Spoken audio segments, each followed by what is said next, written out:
Друзья, приветствую вас на своем канале Пламя.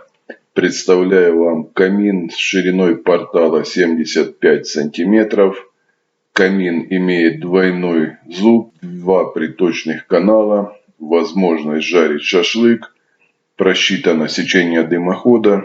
Камин собран полностью по моей технологии, разработан лично мной. И давайте пробежимся по внешнему виду. Вот внешний вид вот такой у камина.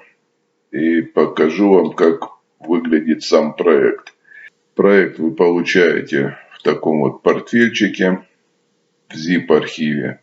Вы его извлекаете, у вас получается вот такая папка. В папке вы увидите SketchUp, вот программа SketchUp, 2 видеоурока, как в SketchUp работать, инструкция, как установить проект, 2 файла с внешним видом и вот сам камин.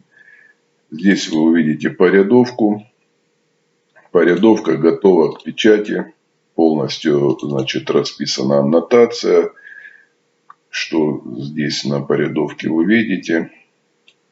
Каждый ряд пронумерован. То есть вы, когда распечатаете, увидите, как, какому ряду принадлежит данный снимок.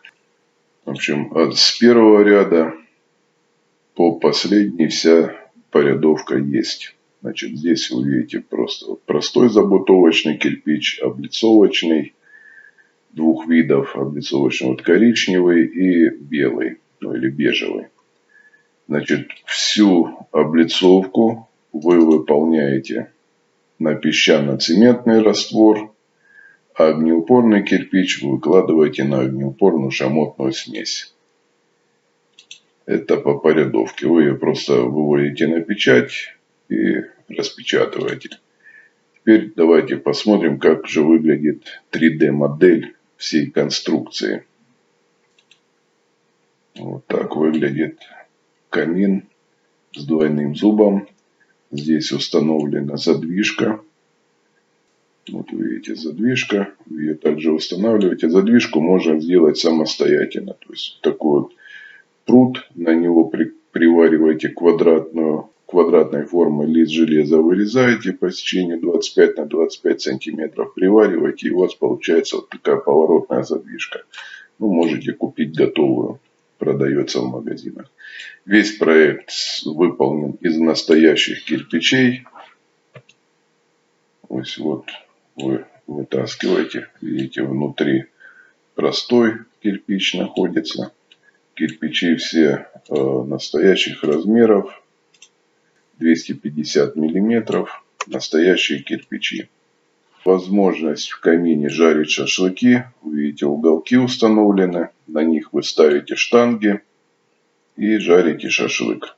Приточные каналы. Если у вас нет возможности сделать приток сзади, то можете сделать приток воздуха справа, слева или же снизу с подвала. Вот так выглядит камин, вернее проект камина. Внутри здесь установлен базальт. Вот так выглядит базальтовый лист. Также здесь показана опалубка. Этот проект рассчитан на самостоятельную сборку. То есть, чтобы сделал я его таким образом, чтобы не только не подготовленный человек мог его собрать, но также и неподготовленный.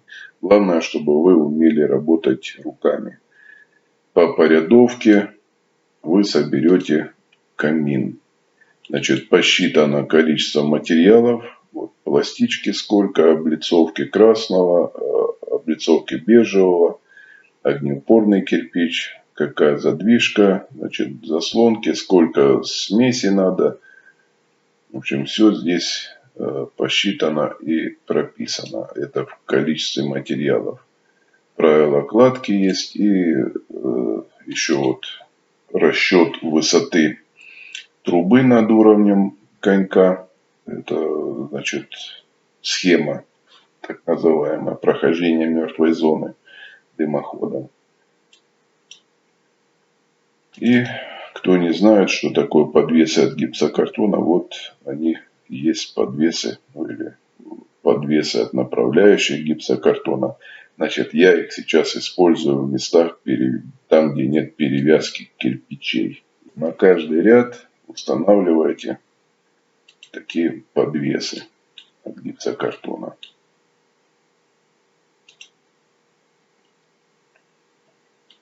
Именно вот где обрамление и стена камина идет, здесь вот нет перевязки кирпичной, ставите вот эти подвесы. В общем, вот такая вот технология 3D конструирования и моделирования. Так что, друзья, кто давно мечтал построить себе камин и не знал, как это сделать, вот данный проект облегчит вам эту задачу, и вы с первого раза получите правильно работающую конструкцию. Так что пишите на мой WhatsApp, Viber, также на мою электронную почту. Я с вами на этом прощаюсь. Всего доброго. До новых встреч на моем канале. Всем пока.